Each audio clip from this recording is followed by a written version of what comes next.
Is the shifting idea of what it is to be a man having an impact on people's sense of self and their purpose? We now have this digital world that we can live our lives in as a distraction from the real world. And there's now more confusion than ever over what it is to be a man and the role of a man in a, and then we look at the stats around suicidality.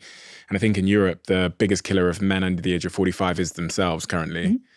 Is the shifting idea of what it is to be a man having an impact on people's sense of self and their purpose? 100%. So there's a crisis that's going on in men, and people think that this is new, but I don't think it's new. It's always been there. So if you look at even 50, 60 years ago, 80% of suicides are still going to be men.